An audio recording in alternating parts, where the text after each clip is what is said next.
আসসালামু আলাইকুম। ভারতের নির্বাচনের যে লোকসভার তার ফলাফল প্রকাশ হতে শুরু করেছে। মোটামুটিভাবে বোঝা যাচ্ছে যে বিজেপির নেতৃত্বাধীন এনডিএ জোট ২৯৬টি আসন তারা পাবে। কিন্তু সমস্যাটা হচ্ছে যে একক সংখ্যাগরিষ্ঠতা তারা পাচ্ছে না। এমনটাই ফলাফল এখন পর্যন্ত যে ফলাফল সেই ফলাফল বলে দিচ্ছে। সেখানে বলা হচ্ছে ভারতে লোকসভা নির্বাচনে ভোট গণনা চলছে। মঙ্গলবার স্থানীয় সময় সকাল ৮টা থেকে এই ভোট গণনা শুরু করে দেশটির নির্বাচন কমিশন। ৬.৫ ঘন্টা পর পাওয়া ফলাফলে বিজেপি নেতৃত্বাধীন জোট এনডিএ ২৯৬ আসনে এগিয়ে রয়েছে। অন্যদিকে বিরোধী দল কংগ্রেস নেতৃত্বাধীন জোট ২৩১টি আসনে এগিয়ে রয়েছে। ইকোনমিক টাইমস এই খবর দিচ্ছে। এদিকে একক দল হিসেবে বিজেপি ২৪৩টি আসনে জয় পেয়ে এগিয়ে আছে।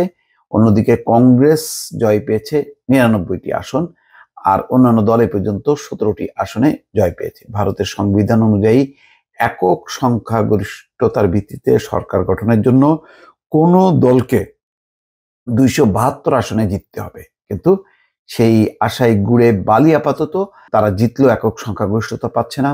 অনেক সাফল্য কংগ্রেসের নেতৃত্বাধীন ইন্ডিয়া জোটের, তো সেই একেবারে কাছাকাছি চলে এসছে। হয়তো ৫০, ৬০, ৭০টি আসনের ব্যবধান থাকতে পারে।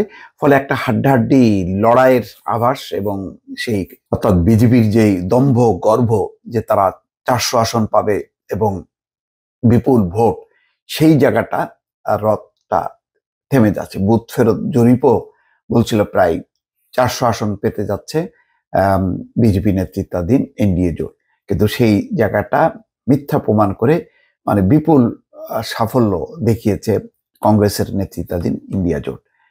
পশ্চিমবঙ্গে একেবারে রমরমা অবস্থা তৃণমূল কংগ্রেসের। সেখানে ৯-১২টি মতন আসন পেতে পারে বিজেপি, আর ৩২টা আসন বা ৩৩টা আসন পেতে পারে তৃণমূল কংগ্রেস।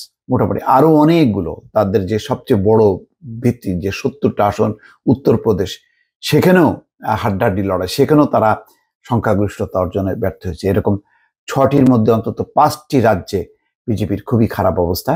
তো তারপরেও সব মিলিয়ে তাদের সরকার গঠন করার মতন একটি আসন পাচ্ছে, এই ব্যাপারে কোনো সন্দেহ নেই।